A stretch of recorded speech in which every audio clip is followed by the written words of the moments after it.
আদালতে বিচারক জিজ্ঞেস করলেন, ইলমুদ্দিন আপনি কি বুঝে হত্যা করেছেন? ইলমুদ্দিন বলল, হ্যাঁ, আমি ইচ্ছা করি সুস্থ হালতে আমি তাকে হত্যা করে দিয়েছি। যে আমার রসুলের নামে কুৎসা রটনা করতে পারে, আমি তাকে দুনিয়াতে রাখতে পারি না, তাকে হত্যা করে ফেলেছি। আদালত তাকে ফাঁসির রায় দিয়ে দিল। আজ ইলমুদ্দিনের ফাঁসি হবে। যে ইলমুদ্দিন রসুলের পক্ষে প্রতিশোধ নিলেন। আজ ইলমুদ্দিনের রায় হয়ে গেল ফাঁসির। ফাঁসির রশি উঠবে ইলমুদ্দিন, বিচারক সহ সবাই ফাঁসির মঞ্চে গেলেন। ইলমুদ্দিন মুস্কি মুস্কি হাসে। বিচারক জিজ্ঞেস করলেন, ইলমুদ্দিন তোমার কি বিন্দু মাত্র ভয় করে না? ইলমুদ্দিন বলতেছে, বিচারক কিসের ভয় আমি করব? গত রাত্রি যিনি আমার সঙ্গে সাক্ষাৎ করে গেলেন, কিছু সময় পরেই আমি তার সাথে আল্লাহর জান্নাতে আমি একত্রিত হয়ে যাব। হ্যাঁ, চিৎকার করে বলেন আল্লাহু আকবার।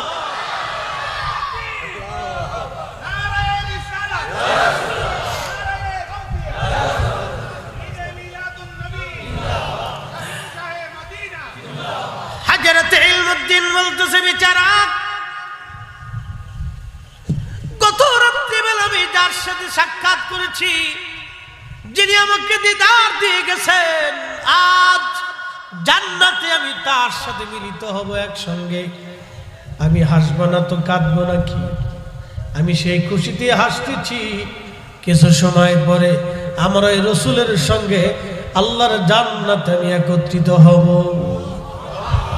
আহা, হয় না? আরো জোরে বলেন। রসুল আসে না নাই? হ্যাঁ না, হয় না? আরো জোরে বলেন, আসে না নাই? উম্মতের সাথে দেখা দেয় কি দেয় না? কথা বলে কি বলে না? নবীর জায়গায় নবী আছে অন্ধ, কানা, চোখের জায়গায় চোখ নাই। আমার রসুলের জায়গায় রসুল আছে। উম্মতের বাগানে নবী খোঁজ খবর নিয়ে রাখেন, উম্মতের কার সাথে নবী খোঁজ খবর নেন। উম্মত কেমন আছে নবীর দরবারে খবর হয়। কথা বলেন ঠিক কিনা? যদি বিশ্বাস না করেন তো রসুলের প্রেমে জীবন দিয়ে দেখেন, জীবন ধন্য হয়ে যাবে, কোনো সমস্যা নেই। মুসলমান খুবই মনোযোগ দিবেন। রসুলের ইশকে এরকম যুগে যুগে যুগে যুগে আশিকরা জীবন দিয়ে জীবনকে ধন্য করলো। একজনে ইলমুদ্দিন, কোন মাদ্রাসার মুহতামিম না, শাইখুল হাদিস না, প্রিন্সিপাল না, অধ্যক্ষ উপাধ্যক্ষ, doctor, doctor, chancellor, vice chancellor, এগুলি কিছুই না, প্রিন্সিপালও না, কিছুই না। তিনি একজন সাধারণ কাঠ মিস্ত্রি। কোন রকম মক্তবে পড়নেওয়ালা এক যুবকের সঙ্গে রহমতের নবী সাক্ষাৎ করে গেলেন। কারণ কলিজা ভরা ছিল রসুলের ভালোবাসা, নবীর ইশকে জীবন দেওয়া ইলমুদ্দিনের ইতিহাস সারা পৃথিবীতে কিয়ামত পর্যন্ত আশিকে রসুলদের কাছে চলতেই থাকবে। এইরকম ইলমুদ্দিন সারা পৃথিবীতে লাখে লাখে এখনো আছে। আল্লাহ নবীর ইজ্জতের চাদর ধরে যারা ধরবে তাদের বোঝা উচিত ইলমুদ্দিনের এখনো জমিন থেকে মরে নাই। এখনো লাখে লাখে ইলমুদ্দিন আল্লাহর জমিনে রসুলের ইশকে কলিজায় নিয়ে ঘুরে বেড়ায়। কথা বলেন ঠিক কিনা?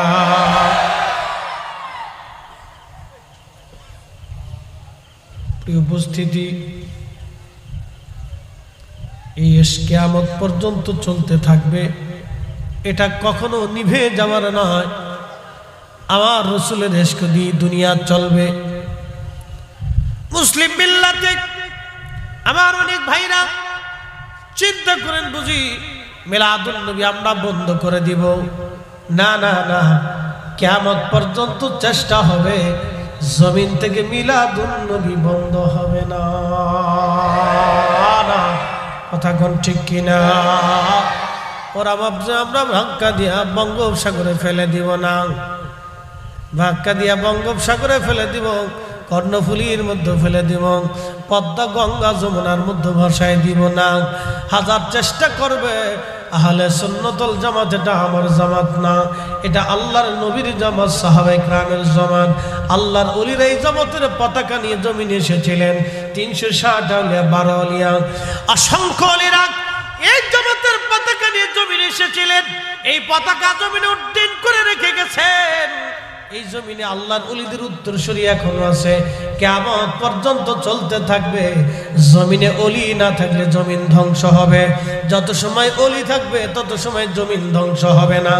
ওলি শূন্য হলে জমিন ধ্বংস হয়ে যাবে। অতএব জমিন কখনো ওলি শূন্য হবে না।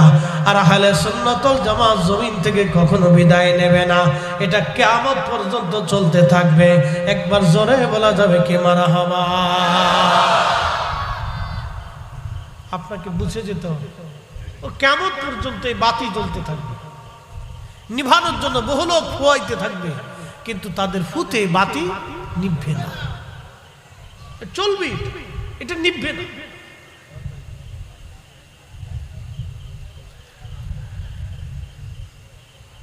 হাজিরিন আনোয়ার আর মুসলমান, আল্লাহর নবীর ইশকে বহু সাহাবী এরকম জীবন দিয়ে দিল। নবীর ইশকে বহু সাহাবী আশিক যুগে যুগে যুগে যুগে এরকম জীবন দিয়ে দিছে। হাসতে হাসতে তাদের জীবন তারা দিয়ে দিল, হাসতে হাসতে। মনে রাখবেন, আল্লাহ যাকে পছন্দ করে তাকে দ্বীনের জন্য কবুল করে নেন। আল্লাহ যাকে ভালোবাসেন তাকে নামাজের কাতারে নিয়ে আসেন। আল্লাহ যাকে পছন্দ করেন তারে নবীর গোলাম বানায় দেন। একটা কথা মনে রাখবেন, আজ বলে দিয়ে যাই, মানব জাতি মায়ের রুহুর ভিতরে, দেহের ভিতরে যখন 4 মাস 120 দিন পার হয়ে যায়, তখন তার হাত পা চোখ কান নাক বডি স্ট্রাকচারের সময় তৈরি হয়ে যায়। ওই সময় আল্লাহ রাব্বুল আলামিন মায়ের পেটের ভিতরে বান্দার দেহের ভিতরে রুহু ফুকায় দেয়। ফুকায় দিয়া জিব্রাইল আলাইহিস সালামকে আল্লাহ ডাক দেয়, বলে জিব্রাইল 4টে জিনিস আমার বান্দার জন্য লিখে দাও। 4টে জিনিস আমার বান্দার জন্য লিখো।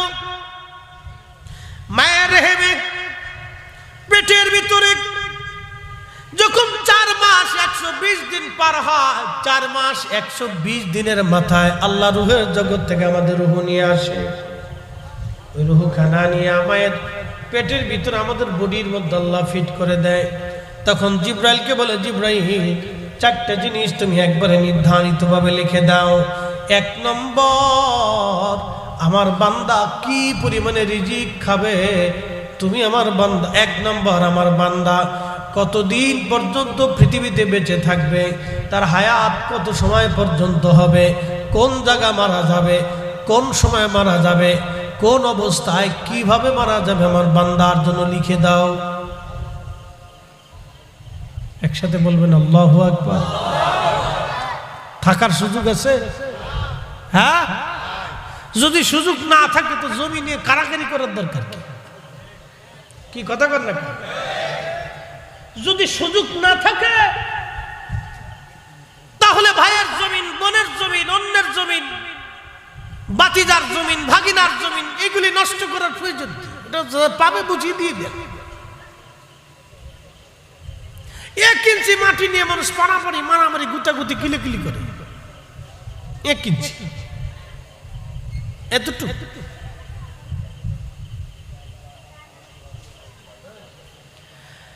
এক ইঞ্চি মাটি নিয়ে মানুষের মারামারি, বিরাট গন্ডগোল।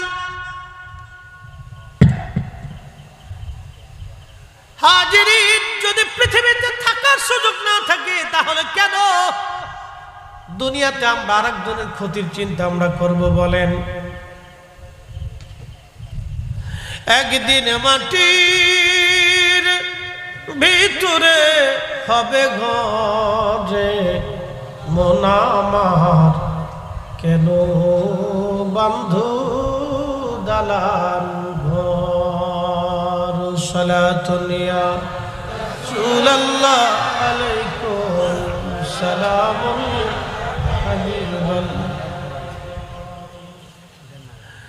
আল্লাহ বললেন, জিবরিল কোন পর্যন্ত বেঁচে থাকবে তুমি নির্ধারিত করে দাও। আহা, তুমি নির্ধারিত করে দাও কোন পর্যন্ত সে বেঁচে থাকবে। জিবরাইল আলাইহিস সালাম লিখে দেন, এই জন্য আপনার হায়াত যেখানে শেষ আপনি সেখানেই যাবেন। যদি আপনার মৃত্যু আমেরিকা লেখা থাকে, যে কোনো ভাবে আপনি আমেরিকা যাবেনই। মৃত্যু যদি চট্টগ্রাম লেখা থাকে ওইখানে যাবেন। মৃত্যু যদি ঘরের মধ্যে লেখা থাকে তাহলে ঘরের ভিতরই হার্ট স্ট্রোক করে মারা যাবেন। আল্লাহর কোরআন বলতেছে, কুল, হুজুর আপনি বলে দেন, ইন্নাল মাউতাল্লাযী তাফিরুনা মিনহু ফাইন্নাহু মুলাকীকুম। নবী গো, মানুষ আমার বান্দারা মরণ থেকে পালানোর চেষ্টা করে। হাবিব আপনি বলে দেন, মরণ থেকে পালানোর কোনো রাস্তা নাই। ফাইন্নাহু মুলাকীকুম, এই মরণ তার সাথে মোলাকাত করবে। এই মরণ থেকে পালানোর কোনো রাস্তা নাই। এই মরণ থেকে পালানোর কোনো রাস্তা নাই। ওয়া তাদরি নাফসুম বিআইয়ি আরদিন তামুত। হুজুর আপনি বলে দেন, কোন জায়গা কোন স্থানে কোন অবস্থায় তার মৃত্যু হবে আমি আল্লাহ ছাড়া কেউ জানে না। আমি আল্লাহ ছাড়া কেউ জানে না। এই জন্য যেহেতু এটার কোনো গ্যারান্টি নাই, আল্লাহর কোরআন বলতেছে, হুজুর উম্মতকে বলে দেন, ইন্না লিল্লাহ, নিশ্চয় আমরা আল্লাহর জন্য, ওয়া ইন্না ইলাইহি রাজিউন, নিশ্চয় আমরা আল্লাহর কাছে ফিরে চলে যাব। জোরে বলেন, কার কাছে যাব? না, যুবক ভাইরা বলেন, কার কাছে? আল্লাহর কাছে যে ফিরে যাবেন, টাকা পয়সা, সোনা দানা, মিষ্টি, এই তারপরে দই ছানা নিয়ে যাবেন। সুযোগ আছে? বেশি করে দই নিবেন, ছানা নিবেন, মিষ্টি নিবেন। আল্লাহ তোমার লাগে মিষ্টি টিষ্টি নিয়ে এসে এগুলা।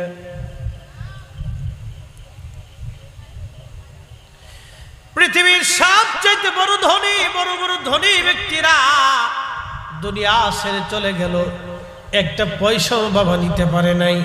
বাংলাদেশের একজন ধনী, তিনি মারা গেলেন। বিনাপ গ্রুপ ইন্ডাস্ট্রির মালিক, নাম বললে আপনারা সবাই চিনবেন, আমি নাম বলবো না, খুব মনোযোগ দিবেন। করোনার সময় মারা গেল। আহা, করোনা আক্রান্ত যখন হলো, তার স্ত্রীও তার কাছে যায় নাই, ছেলেটাও কাছে যায় নাই, মেয়েটাও কাছে যায় নাই।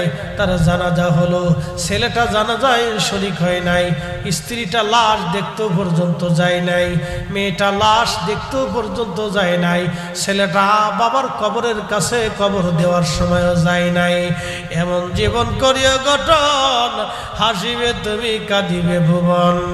হাজার হাজার কোটি টাকা রেখে লাভ কি হবে যদি সন্তান মানুষের মতো মানুষ না হয়? সন্তান যদি কবরের পাশে না দাঁড়ায়, এমন সন্তান পালানো চাইতে শিয়াল কুত্তা পাইলে যাও অনেক ভালো। উচিত কথার বাত নাই দেশে, উচিত কথার দেশে বাত নাই। উচিত কথা মানুষ শুনে না। মানুষ ভাবে এই লোকটা বেশি ভালো না, সুবিধার না। একটা কথা শুনেন, আমাদের দেশের মানুষের সিস্টেম কি জানেন? আপনি ভালো মতো চলবেন, নামাজ কালাম ঠিক মতো পড়বেন, সৎ মতো খাবেন, সৎ মতো চলবেন, ডাইন বাম করবেন না, সাদা সিধে মতো চলবেন। মানুষকে ওই লোকটা বলো, কথা কন না কেন? মানুষ কি কর, ওই লোকটা বলো। আর যদি সিটারি বাট পরি, সালাকি টালাকি করেন, খুশাখুশি ঝাইঝামেলা বাঁধাই দেন, লোকটা খুব চালাক, বিরাট চালাক।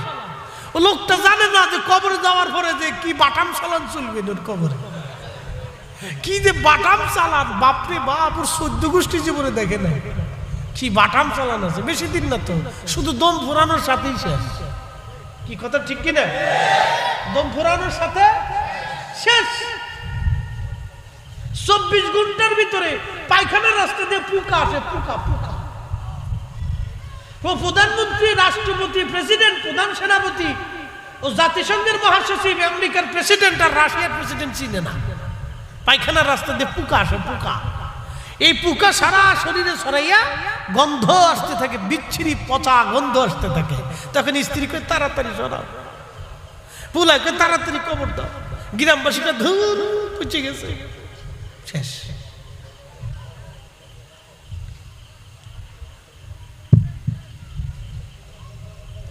সামান্য সময়ের জন্য আসছি দুনিয়াতে, কত মারামারি মারামারি কারাকারি লাফালাফি গুতাগুতি। একদল নতুন এসে সুন্নি মসজিদ কোনটা খালি ওটা দখল করার ধান্দা করে, মিলাদুন নবী বন্ধ করার ধান্দা করে। বেটা, তোরে এটা করার জন্য আল্লাহ দুনিয়াতে পাঠাইছেন।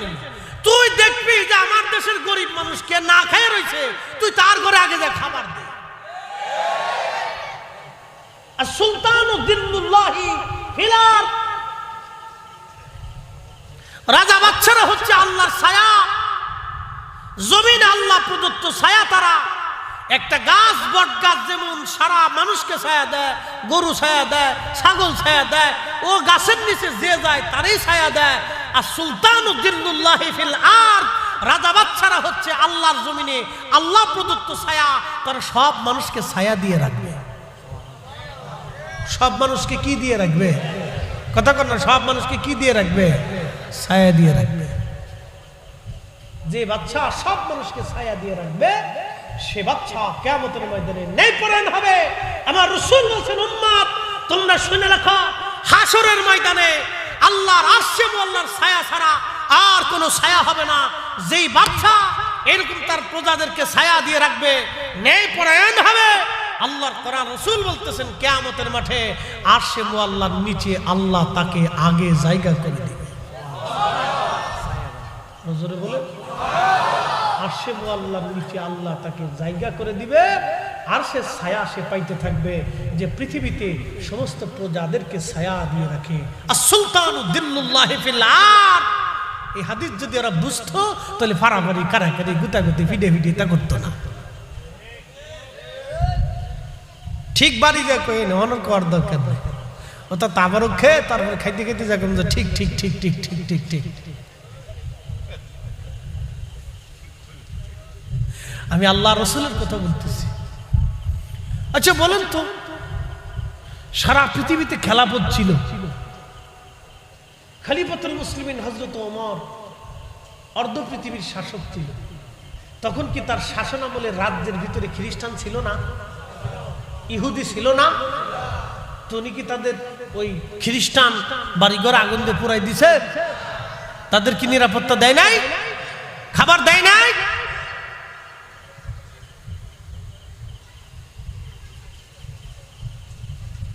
শাসকদের কাছে সবাই নিরাপদ থাকবে। দুই একদিন ফাঙর পেয়ে ছাড়তে পারছে না, তার মাথা নষ্ট হয়ে গেছে। আগের বেটার মাথা নষ্ট হওয়ার কারণে বেটা চলে গেছে। না, আপনাকে যদি মাথা নষ্ট হয় তাহলে আপনারা জমিনে জায়গায় পাবেন না খুঁজে। এত মাথা নষ্ট করেন না। আল্লাহর দেওয়া দায়িত্ব পালন করেন। সবাইকে আল্লাহ ওই আসনে নেই না, যাকে দেয় পরীক্ষা করে। যদি সময়ের সঠিক ব্যবহার না করেন তাহলে আল্লাহ প্রদত্ত ভাবে আল্লাহ গজব নাজিল করেন।